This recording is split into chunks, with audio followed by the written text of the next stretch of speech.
You'll never prove it was me. Amanda's voice slithered through the speaker, laced with smug satisfaction. Everyone knows you're just jealous because I'm the favorite daughter-in-law now. Good luck explaining this to the family.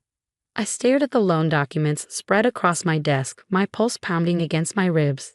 $75,000. Taken out in my name.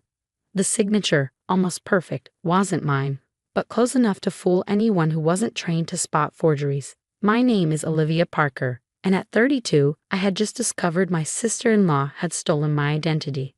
Amanda, I said, forcing my voice into a measured calm. Years of professional training clicked into place. Taking out a loan in someone else's name? That's identity theft, a federal crime. She laughed, sharp and mocking. Oh please, no one's going to believe you. I've already told everyone you're making up lies because you're bitter. Even Mark thinks you're just being paranoid. Mark, my husband of 5 years, forever caught between keeping the peace and ignoring the obvious.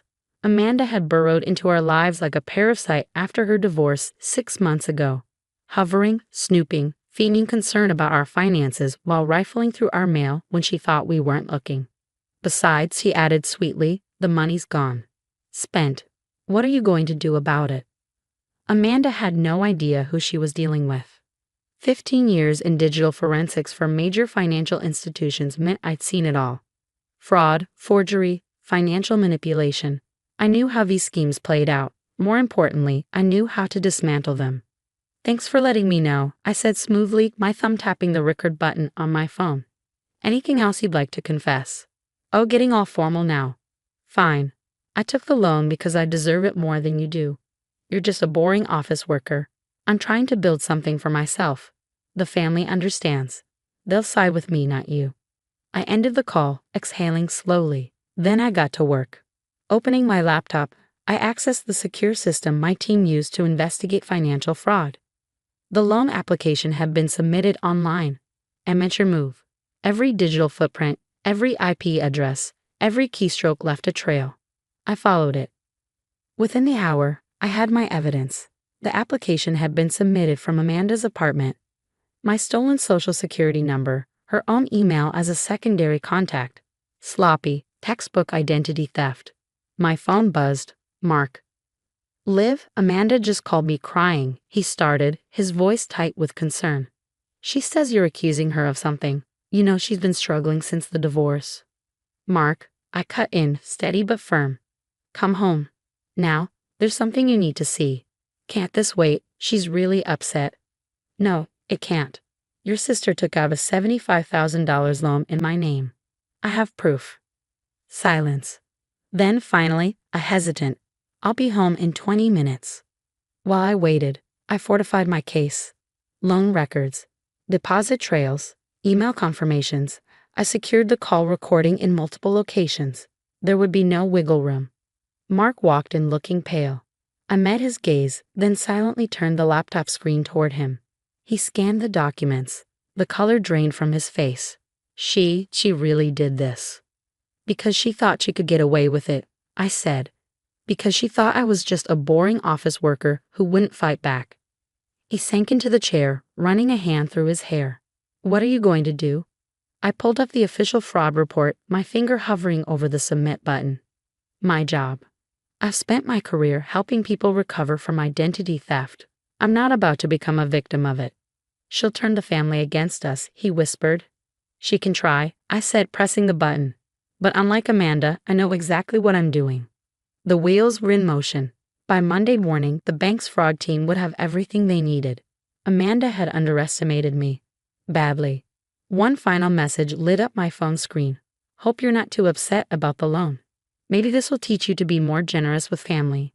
I smiled, took a screenshot, and added it to my evidence file. Amanda had just made the worst mistake of her life, and she didn't even know it yet. Monday morning, I arrived at work earlier than usual. The sun barely touched the blast towers of downtown, and the air inside the fraud investigation department on the 23rd floor felt crisp with anticipation. Before I even settled into my chair, my phone buzzed violently. Amanda. What did you do? Her frantic text filled my screen. The bank just called me about suspicious activity on the loan. Fix this now. I silenced my phone and pulled at the case file I'd submitted. Every piece of evidence was airtight: IP addresses, timestamps, email trails, even her own arrogant boasts. Within hours, the department confirmed what I already knew. Amanda was guilty. The bank had frozen the remaining loan funds in her account. A knock at my door. "Mrs. Parker?" My colleague James peered in. "The police investigator is here to discuss the identity theft case you reported." Detective Miller, a seasoned professional with sharp eyes and a sharper instinct, flipped through my report, nodding as she reached the attached recording. "This is one of the most clear-cut cases I've seen," she said, making notes. "Your sister-in-law wasn't exactly subtle, was she?" "She never thought she had to be," I replied. "She assumed I was just some office worker who wouldn't know how to fight back." My phone vibrated again. This time, messages from Mark's parents. "How dare you accuse Amanda of theft? She's family. After everything we've done for you, this is how you repay us." Mark needs to control his wife. Control me? Interesting choice of words. By the time I got home that evening, Mark sat in the dark living room, his face shadowed with exhaustion. "Amanda's been crying all day," he murmured. "She says she'll lose everything if you don't drop the case. Mom and Dad, they're furious." I sat beside him, took his hand. "Mark, your sister committed fraud. She stole my identity, took out a massive loan, and laughed about it. What exactly do you expect me to do? Couldn't we just handle this privately? As a family?" His voice was almost pleading. I let out a slow breath. "Like when she borrowed your parents' credit cards, or when she accidentally opened accounts in your name." His expression told me he hadn't wanted to remember those. "This is why she keeps doing it, because no one ever stops her." Before he could answer, the doorbell rang. I checked the security camera. Amanda. Her makeup was streaked, her face blotchy with tears. "Please," she begged, looking directly into the camera. "Just let me explain." I opened the door but didn't move aside. When she tried to push past me, I stood firm. "The bank froze everything," she wailed. "They're saying it's fraud. You have to tell them it was a mistake." "A mistake?"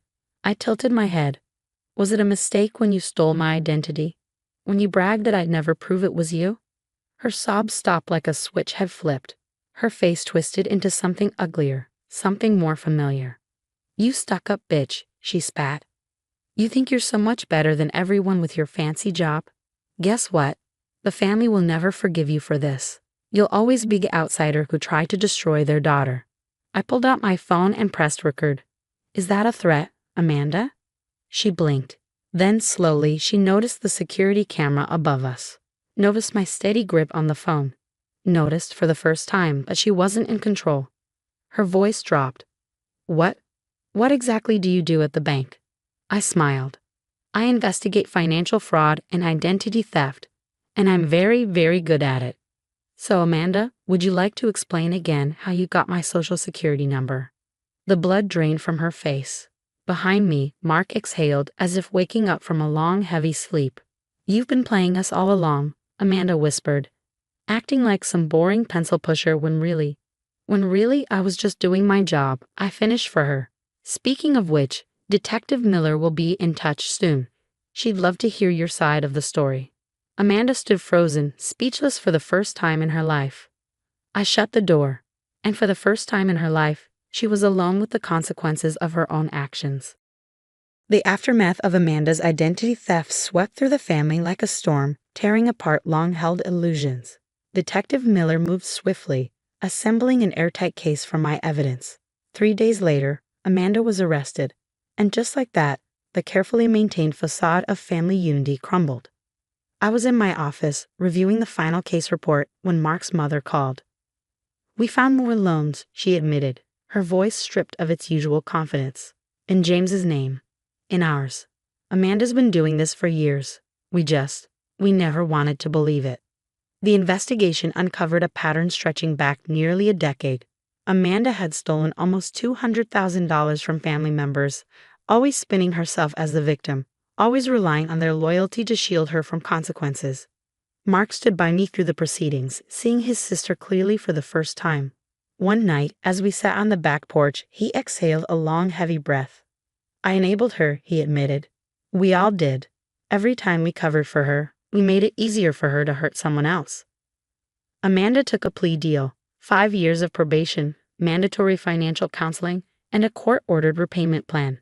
But the family's response was what surprised me most.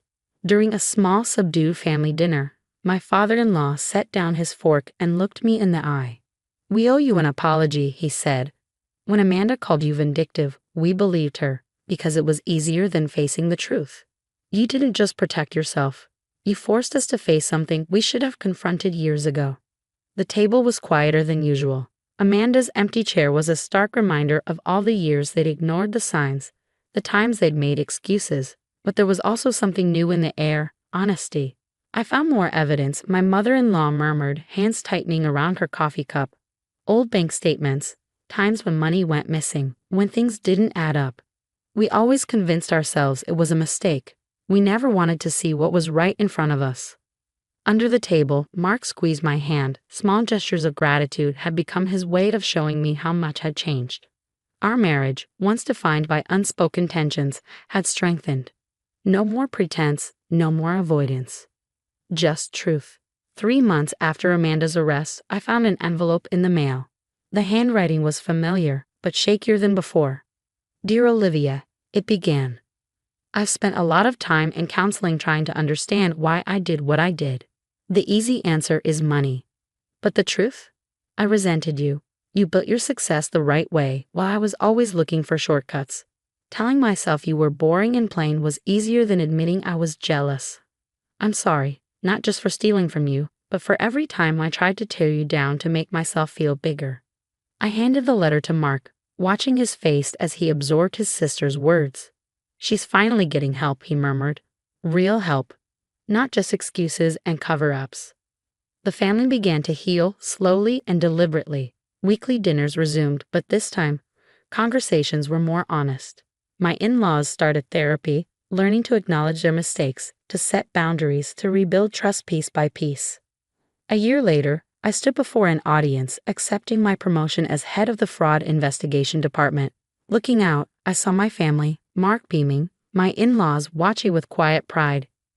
Even Amanda's absence no longer felt like a wound, but a marker of the past we had finally faced.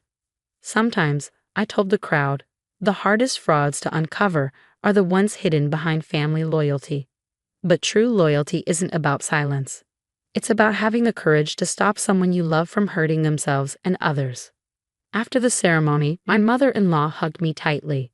"You saved our family," she whispered, "not by catching Amanda, but by showing us we needed to change." That evening, as Mark and I walked home through the city, he suddenly stopped. "You know what Amanda told me yesterday," he said. "She said that, in a weird way, you did her the biggest favor of her life. Getting caught, finally facing consequences, it's the first time she's had to really look at herself." I squeezed his hand. "Sometimes," I said, "the kindest thing you can do for someone is to stop protecting them from themselves." The city lights glowed around us, and for the first time in a long while, I felt at peace. The truth hadn't destroyed this family as Amanda had once threatened. It had made it stronger.